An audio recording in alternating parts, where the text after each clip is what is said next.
আজকে আমরা চলে এসেছি আমাদের স্কুল গণিতপুর হাই স্কুল বিজ্ঞান শিল্পকলার প্রদর্শনী ৩১তম বর্ষ সরস্বতী পুজো উপলক্ষে আমাদের স্কুলে দুদিন ব্যাপী এই বিজ্ঞান শিল্পকলার প্রদর্শনী হয়ে থাকে। তো প্রত্যেক বছরের মতন এই বছরে তা অন্যথা হয়নি। আমাদের গণিতপুর হাই স্কুলে সকালবেলা ছোট ছোট বাচ্চাদের ক্লাস হয়, অর্থাৎ বিবেকানন্দ ইনস্টিটিউটের বাচ্চারা আমাদের প্রদর্শনীর অংশগ্রহণ করেছিল। তারাও তাদের হাতে সুন্দর সুন্দর কাজ নিয়ে সেখানে উপস্থিত ছিল এবং তারা যে এতক্ষণ সময় ধরে বসে আছে এত ঘন্টা ধরে, সেটা ধৈর্যটা তাদের স্যালুট জানাই, কারণ তাদের বয়সে এত ধৈর্য আমাদের ছিল কিনা জানি না।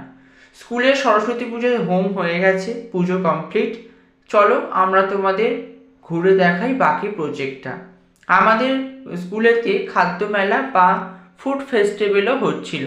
বাড়ি থেকে রান্না করে এনে স্কুলে সেটা বিক্রি করতে হবে বা স্কুলে সেটা প্রদর্শনীর মাধ্যমে সবার সামনে তুলে ধরতে হবে। সেখানেও বেশ একটা নতুন নতুন একটা বিষয়। তারপর চলে গেলাম ইংলিশ ডিপার্টমেন্টের প্রজেক্টে। তারপর এক এক করে ছোট ছোট ভাইদের, বোনেদের আমাদের বিভিন্ন রকম কাজ সত্যি খুব ভালো লাগছিল, যে একটা সময় পর্যন্ত আমরাও করেছি, এখন ওরা করছে।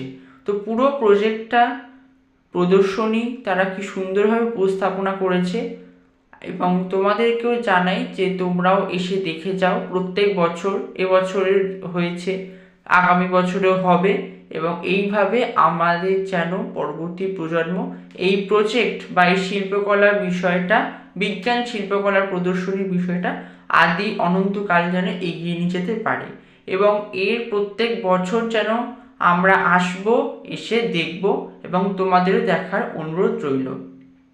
এবং একটা ঘর আছে শুধু বাচ্চা বা সবার হাতের কাজ বা শিল্পকলার বিভিন্ন রকম কাজ তারা হাতের কাজের মাধ্যমে ফুটিয়ে তুলেছে। সেই ঘরটা শুধু হাতের কাজ রয়েছে এবং সত্যি দেখতে খুব ভালো লাগে।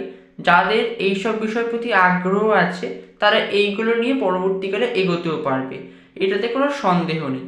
এবং আমি বিচার করার কেউ নই, আমার উপরে অনেক কেউ আছে, তাহলেও বলছি প্রত্যেকটা হাতের কাজ খুব সুন্দর হয়েছে এবং তারা আমাদের থেকে বয়সে খুব একটা বড় না, সবাই ছোটই আমার থেকে, কিন্তু তাদের হাতের কাজ সত্যি খুব সুন্দর। বড় ছোট সবাই যেই থাকো, তাদের হাতের কাজ সত্যি প্রশংসা। সবার নাম হয়তো জানা নেই, এই ভিডিওতে সবার নাম বলতে পারছি না, তবে যারা যারা ভিডিওটা দেখবে তারা নিজেদের কাজ চিনতে পারবে এবং তাদের কাজ সত্যি প্রশংসনীয়। তারপর বিজ্ঞানের বিভাগে বিভিন্ন রকম বিজ্ঞান, ভূগোল, ইতিহাস সব রকম বিষয় তারা খুব সুন্দরভাবে ফুটিয়ে তুলেছে।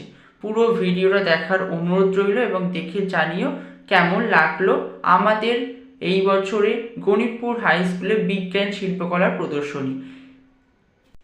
আমাদের গোটা মহেশতলা অঞ্চলে যতগুলো স্কুল আছে তাদের মধ্যে কোনো স্কুলে হয়তো এরকম বিজ্ঞান শিল্পকলার প্রদর্শনী হয় না।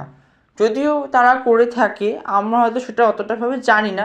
কোনো স্কুলকে আমি ছোট করছি না, তবে আমাদের স্কুলে এরকম বিজ্ঞান শিল্পকলার প্রদর্শনী হয়, এটা ভেবেই আমার খুব ভালো লাগে। তো চলো, এখানে একটা ইতিহাসের প্রজেক্ট দেখাচ্ছে। সেখানে বিধবা বিবাহ এবং সতীদাহ প্রথা বিষয় ঈশ্বরচন্দ্র বিদ্যাসাগর এবং রাজা রামমোহন রায়ের কিছু ভূমিকা, সমাজের কল্যাণমূলক কাজ এখানে তুলে ধরা হচ্ছে ইতিহাসে বিভাগে। তারপর কম্পিউটার বিভাগে এখানে এআই থেকে আরম্ভ করে বিজ্ঞানের সুবিধা অসুবিধা, কম্পিউটারের প্রয়োজনীয়তা অপ্রয়োজনীয়তা বিভিন্ন বিষয় এখানে তুলে ধরছে। সেখানেও আমরা গেছিলাম এবং দেখেছি। আশা করি তোমরাও অনেকে এসছিলে, দেখেছো। এই ভিডিওটা তোমাদের সামনে গেলে তোমরাও বুঝতে পারবে যে তোমাদের খুব পছন্দের বিষয় বা তোমাদের খুব পছন্দের একটা জিনিস বিজ্ঞান শিল্পকলার প্রদর্শনী। এবং বছরেই দুটো দিন সত্যি খুব ভাল লাগে এবং সরস্বতী পুজো উপলক্ষে যে আমাদের স্কুলে বিজ্ঞান শিল্পকলার প্রদর্শনী হয়ে থাকে সেটার পেছনে একটা অনন্য ভূমিকা আছে আমাদের প্রাক্তন প্রধান শিক্ষক মহাশয় ডক্টর পল্লব কুমার দত্ত। ইনি না থাকলে হয়তো আমাদের স্কুলে বিজ্ঞান শিল্পকলা প্রদর্শনী চালুই হতো না। এবং প্রত্যেকটা বিষয়ে যে শিক্ষক শিক্ষিকারা আছে তারা কিন্তু এই প্রজেক্টগুলো বা প্রদর্শনীতে অনেকটাই সাহায্য করে থাকে। এবং আমরা যেটা দেখতে পাই যে যারা প্রদর্শন করছে বা প্রজেক্টগুলো উপস্থাপনা করছে তার পেছনে যাদের ভূমিকা আছে তারা হচ্ছে এই প্রত্যেকটা বিষয়ের শিক্ষক এবং শিক্ষিকাদের। এনাদের ভূমিকা ছাড়া হয়তো এই কাজটা সম্পূর্ণ হওয়া খুবই কঠিন। আজকের ভিডিওটা এই পর্যন্তই। দেখা হবে অন্য কোনো ভিডিওতে। ততক্ষণের জন্য বিদায়। শুভরাত্রি।